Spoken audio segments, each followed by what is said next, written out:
Hey everyone, this is Chris and Sandy Bent with the Chris and Sandy Show. We get up close and personal with some amazing guests throughout the entertainment industry. And today, like I say on every episode, we've got a great one for you. Who do we have? We have Mitchell Berg with us today.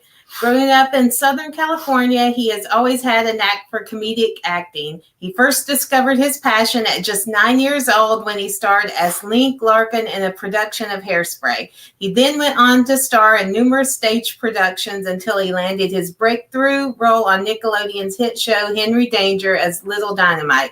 He also stars in Nickelodeon's Side Hustle as Fisher. And we're going to talk about all that and more. Yes. So welcome to the show. Welcome. Thank you for having me. It's our pleasure. So I always like to start the show out the same way because we're in a rough time COVID-wise with people. Oh, yes. Especially entertainment. Mm-hmm. So because you're in entertainment, how did COVID affect you? And what have you done this last 18 months or so to kind of maneuver through this craziness? Wow. So we started production back in like March 2020, before the whole pandemic hit and everyone had to go home. We were there for about a week, and then it just kind of was like, okay, everyone, you got to go home, and we'll be back in 2 weeks. Wow. 2 weeks pass, and they're like, okay, we'll come back sooner. 6 months later, we come back, and it's all like masks, and there's hand sanitizer stations everywhere, and everyone's being super safe. But I mean, it's just been so fun, and it's been a great experience overall. And yes, I would definitely say it was worth the 6 month wait. And would you say that it's kind of been a game changer a little bit where now, because a lot of people who don't live in LA might have a shot at getting parts because of Zoom. Yeah, definitely. Yeah. So it's definitely open. So even for us, we launched a show January of 2020. So a couple months before COVID. Mm-hmm. And I remember our original plan was 100 interviews first year. We thought if we could do that, it'd be a great foundation. And then COVID happens. Yeah. And I'm sitting there and we started as a country music interview show. We did. So it was more niche from there. And then when COVID, I told Sandy, we need to open the floodgates to our show, because everybody's going to need a place to talk in entertainment. And because of that, we're over 450 interviews since launch. Oh, wow. That's great. And we did 300 last year. So it was pretty crazy. Oh, nice. Did you ever plan on doing it in person or like just over like Zooms and? Well, we ever got big enough to where we could fly people in. That would be cool. Yeah, have it in person someday. Like like the old Jay Little show or Jimmy Fallon show. Oh yeah, that's great. Type stuff. We started audio, then moved to video. So. And we're almost a 1 year anniversary of our very first video was October 16th, and it was Allie Brooke. Yes. And so so we're almost at the 1 year anniversary of video. Yeah. So it's been crazy, that's for sure. Mm-hmm. And you've known you wanted to act for a long time since you were real little. When did it click for you that this could be a career move? So my mom, during the summer, she signed us up for like a ton of camps, and it was like cooking camp and engineering camp and stuff like that. So one of the camps that we did was, one of the camps that my mom signed my siblings and I up for was Hairspray. And this was a week production, and we'd learn the production in a week. We'd get our parts and then we put it on. It was very fun. And that kind of like, I wasn't sure if I wanted to go. I was really nervous and really scared, and I didn't really want to do it. But I ended up loving it so much. And from then on, I joined that studio's competitive team. And I did that for 3 years. We traveled with like productions and stuff, and we won some awards. And then from there, I just kept on training. And yeah, I guess that moment kind of clicked. It was really fun just performing in front of a bunch of people. Awesome. So how did Danger Force happen for you? Tell us about that. The big role started. Okay. So I started, oh gosh. Okay. So I did an audition for another Nickelodeon show, and I made it like pretty far in the process and up to the point where it was the final two, but I didn't quite make it. So then I kept on auditioning, And eventually Nickelodeon, they called me and they said, hey, we got a part for you. Do you want to come play Lil Dynamite and Henry Danger? I was like, absolutely, yes, of course. So then I did that. It was a couple of lines and it was really fun. And then the following year, this year, they asked me to come back and reprise the role of Lil Dynamite on Danger Force. So that was really fun. And especially the turn from Lil Dynamite from being this like super happy like sidekick, and he turns into a villain. So it was really fun to do that. So when did the side hustle happen? You know, did they call you? Did you audition? I mean, yes. So for that, I'd been on Henry Danger, and so then they called me and they said, we have an idea for this show. It's Side Hustle. We have an idea. We want you to read for this part. And it was in front of a bunch of like Nickelodeon execs and stuff like that. And they were like, okay, we want you to come and read the part of Fisher. If you can make it, that's great. If you can't, that's fine. So like, okay. And then I went in and I did it. So much fun. And we had great chemistry. And the next day they just called me and they asked if I wanted to play the role of Fisher on Side Hustle. And yeah, so that's pretty much the story of how I got the part. It was really fun. It was a great experience. So how is it playing the part of being obsessed over Lex? I get to expand my like acting skills, and I'd say it's really fun and it's funny to just like be that kind of character. So I really enjoy doing it. Yeah. Because y'all seem to have really good chemistry together for those two roles of she can't stand you, but yet she does like you. You know what I mean? You know, Yeah. So is there ever going to be an episode down the road, I know you can't answer this, but where she finally gives you a chance?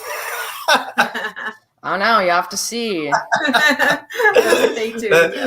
You know, it'd be really cool down the road. You know, if one day if it does come to an end, or when it comes in, because every show does, but I could see them kind of playing that where, okay, at the very end, we get to see the connection. Yeah. Finally. That'd be great. Yeah.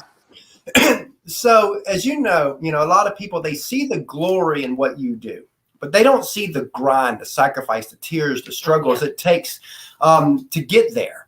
And I always want to talk about that side of it, because a lot of people, they say, oh, I've got the talent, and they jump in, not realizing that you're going to get rejected way more than you'll get yeses. You might get 100 rejections to one yes if you're even lucky there. But there's so much rejection. There's so much of this, so much sacrifice on the actor's side. So tell us a little bit about that side of it, the grueling side. Yeah, definitely. You can't get discouraged if you audition 20 times and you don't get something. I mean, I've done tons of auditions and I haven't gotten most of them. I mean, all of them, but yeah. And you gotta keep training, and you can never stop training, and you just got to keep going and go for it every single audition. And yeah, it's just, those are some of the hardships, but you just got to keep up the hard work, and you can't get discouraged. As a young actor, what's some of the sacrifices you've had to make just to get to where you are? I've done, I don't have as much time to hang out with friends or to hang out just like in general with other people. It's a lot of work, and I enjoy it, and it's really fun. So it's just part of the sacrifice that you have to make, but it's really fun and I really enjoy it. And it's probably hard to create long friendships, because sometimes friends, because I've got friends of ours, all and from actors to artists, that tell us that that's one of the problems, is sometimes friends think you're neglecting them and you're just doing your job. Yeah. And, so sometimes that can come in between that. So what are some wow moments for you, where you look at your career so far, you're like, wow, that happened. Or, wow, I got to do that. I mean, I'm just like, I just think about it almost every day. I'm just like, this is crazy where I am right now and what I'm doing and what I wake up to go to set on Side Hustle and do this every day. And it's just crazy. And I'm just so grateful for this opportunity. And yeah, I love doing this, and I love the being on this sitcom. It's really fun. And, we definitely know what you feel like there because, when we launched this show, we never imagined being where we are right now with the show. And it's crazy. Yeah. When you turn on the radio and 3 or 4 people back to back. Oh, we interviewed that person. We interviewed that person. You turn on TV. Oh, we interviewed that one. So it's just been, so we just never imagined getting here in this short time because we're not even a 2-year-old show yet. Yeah. That's amazing. And That's so, awesome. And I feel like for us, to me, it makes us, I feel like I could be a better conversation with the guests because we get, because, if you're an interviewer and you've got this salary and all that from the thing, you don't understand what guests go through. We get it because, we go through the same rejections y'all go through. We get, we go through the ups and the downs. Is this going to work? Is it not going to work? We completely get it. Mm-hmm. So, as you know, a lot of people, they see you, but they don't see the teams behind you. And in our opinion, the teams never get the love they deserve. So if you want to take a few moments just to tell us about the team that helps you be who you are. Definitely everyone who works on the sets of Side Hustle and Danger Force and Heavy Danger. They're just amazing people to get to work with. All the executive producers, the writers, they all bring funny ideas. And it's just so amazing to just be in this workplace with such talented people and all the guest stars that come on the show and everything. It's all just awesome. And they're all phenomenal people. So when you have a script for what you do they give y'all some leadway to where if all of a sudden you feel more comfortable the way that's just to try this for ad-libbing? Oh, yeah. Most of the time there is some opportunities for ad libs that they'll write in the script. Oh, wow. And we just like to have fun with it. And it's just so much fun to do with that. At the ends of more towards the ending of the scenes, Kurt, who plays Alan on the show, or my dad on the show, he is hilarious, and he adds a bunch of ad libs, and he does like improv stuff at the end of every single scene. He always makes me break character and laugh.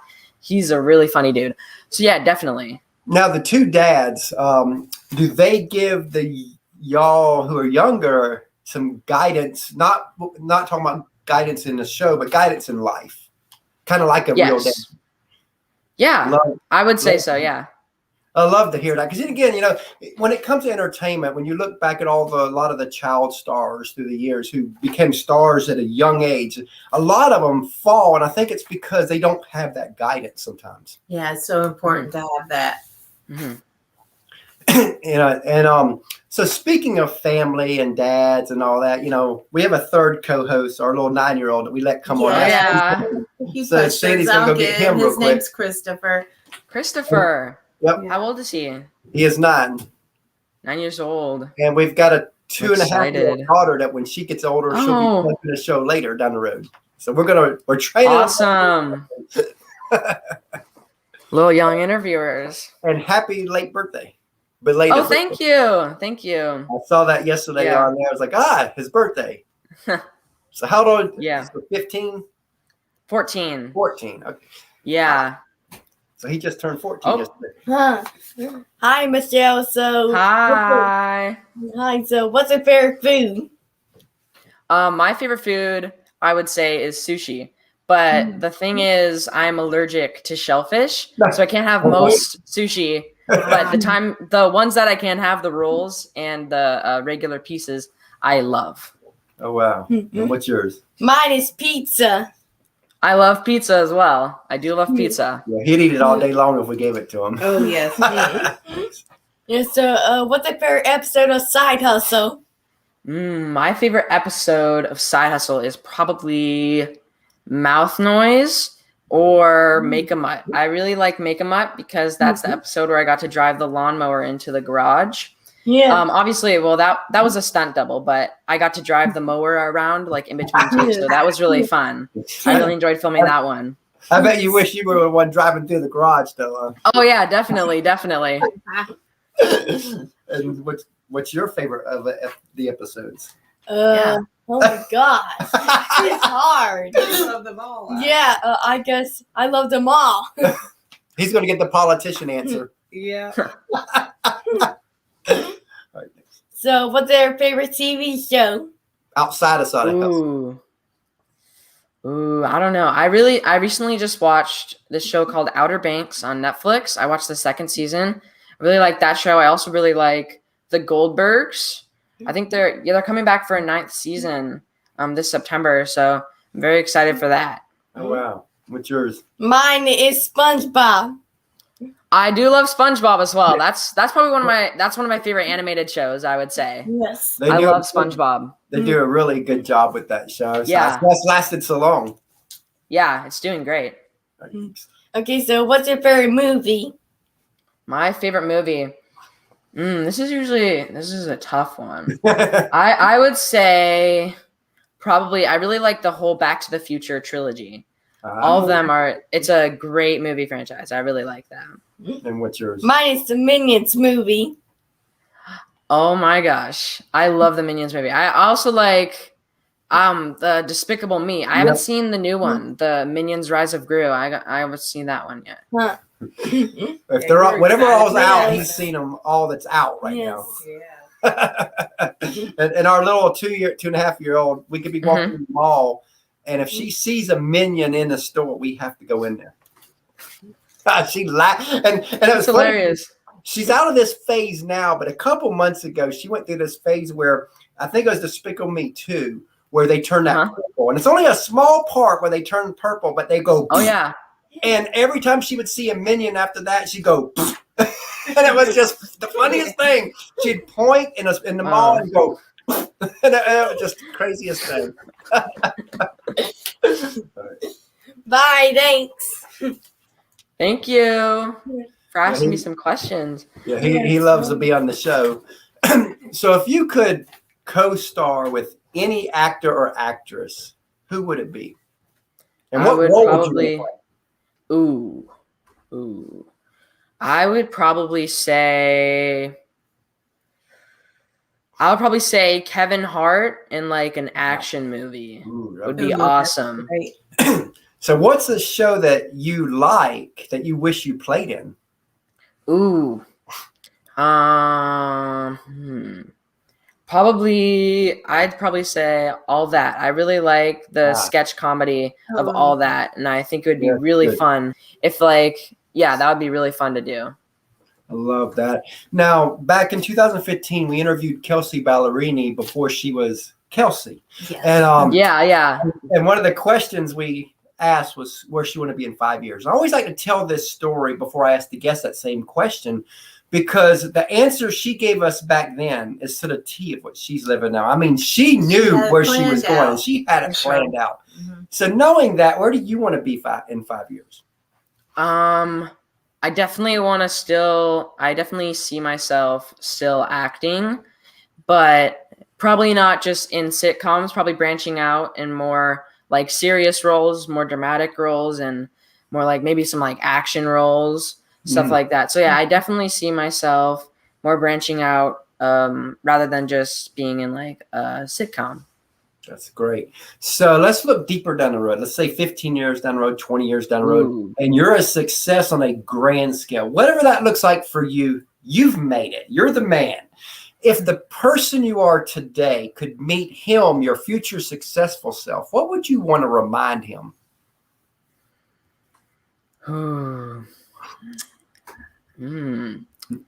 I'd probably just say, just keep going and go for it, for everything.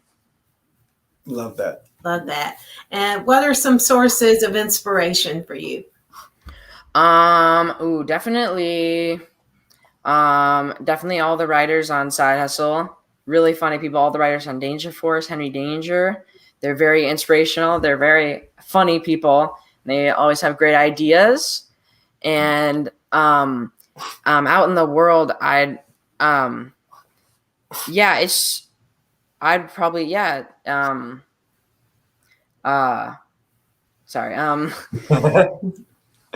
I think,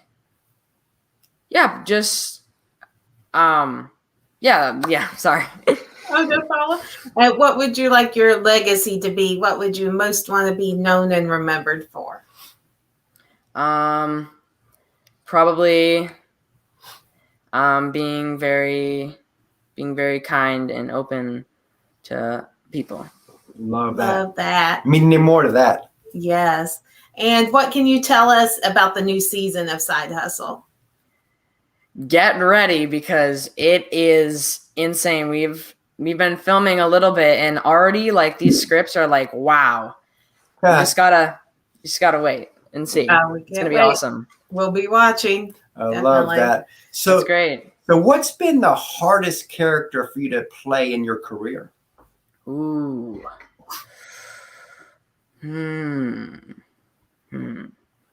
I'd probably say Little Dynamite because but it's also the most fun to play because I get to be a villain, but I also use a voice in a higher register, so I'm just like, "Hi, sir." So I kind of have to use like that voice, so it gets a little challenging at sometimes, but it's super fun to play. Do you talk like that a lot when you're around friends and stuff? Probably not. Oh, tell us a little bit about the keytar, playing the keytar. Oh yeah, so I do play some piano, and they pitched like they showed us the mouth noise script, and they're like, "Okay, Mitchell, you're gonna be playing the keytar," and I was like, "Oh wow, that's awesome." So, but the thing is, before that, when we filmed an episode for Danger Force, it was called Lil Dynamite, and in the episode, Lil Dynamite and Captain Man, played by Cooper Barnes, were playing the keytar. So it was kind of like, oh, I'm playing the keytar on this show, and now I'm playing the keytar on Side Hustle.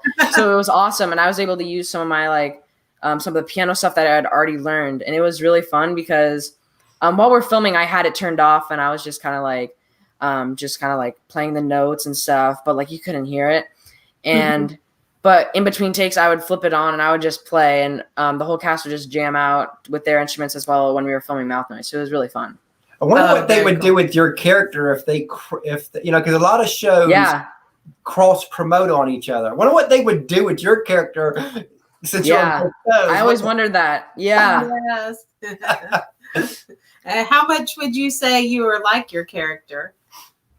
I'm probably. I can relate to Fisher because we both like experimenting and trying new things and stuff. But I mean, he's a genius, and I'm probably not as smart as him, and yeah. So I'd say I relate to Fisher in a way. Yes. And if you could relay any message to your fans and followers, what would you want to say to them? I'd say don't give up. Just keep persevering in life and just enjoy it. Love that. Awesome. Now, what's been your most fun role to play? Ooh. I don't know. I'd probably say Lil Dynamite again or Fisher. Fisher's very fun. Yeah, he seems like a fun character. Yeah. And in Henry Danger, they have the. Oh, sorry. I was telling Sandy that I was like, when you see Kurt play his role, I was like, I'd love to do that as a dad. Oh, yes. Yeah. Oh, Alan is quite a character. He's very funny. So yeah, I was going to say that Lil Dynamite, when we were filming Henry Danger, they have these like tubes and stuff that like move you up to like the upper level. So I got to go up the tubes, but it was a little bit of movie magic there. But I'd say that was a really fun experience. But Fisher's always doing something. He always has something to do, whether it's science related or not. So I'm always like twiddling with this machine or like screwing something in. I always have something to do. So it's really fun to like just have something to do always. Awesome. Yeah. As we come to a close here, if you had a friend of yours and they feel like this is their calling, that they're supposed to act, and they've done a few things, but they just know that this is it, what advice would you give that person to kind of help guide them the next few years in this crazy acting world? Probably calling back to before, you got to keep persevering, and you can't get upset or mad at yourself or discouraged because you don't get one of the auditions that you've done, or you just gotta keep training and keep up your acting, and eventually you'll get something. If I just happen to think of something after you saying about the audition, what's been a moment where you auditioned and it just flopped? Tell us that moment. Sometimes that's cool for people to know. I don't know. Oh, I did have an audition. I went in person and I didn't bring my script in, and I forgot some of the lines. Oh, wow. And I didn't end up getting it, but that taught me a very important lesson, that I should always bring my script, even if it's just holding it. I can reference it just in case. So that is probably I'd say that's a good tip, and I definitely learned from that. Yeah, because even though I have these notes, a lot of times I don't use them. Basically, if my mind goes blank, I glance and even just a slight reference always helps. But for our artist friends, they have a little bit of advantage, because sometimes they'll say that if they forget a line in a song, they can just hold their mic out and let the crowd sing. Yeah. Oh, that's hilarious. Yeah, the audience would never know. Yeah. They never know. That's true. Or if I've had some artist friends tell us that they have actually messed up the lines, but the audience they never hear it. They hear it because they sang it so much. The audience, they hear it the right way, even though they didn't get it right. Yeah. Yeah. Next time I go to a concert, that's all I'm going to be thinking about. So as we close out, tell everybody how they can find you through social media and all that. You can follow me at the Mitchell Berg anywhere you go: TikTok, Instagram, Twitter, Facebook, all that jazz. And it was great having you on the show, and we look forward to having you back down the road. Yes. Thank you for having me. It was our pleasure. Yes, we enjoyed it. So much fun. You have a great day. Thanks for your time. You too. Thank you.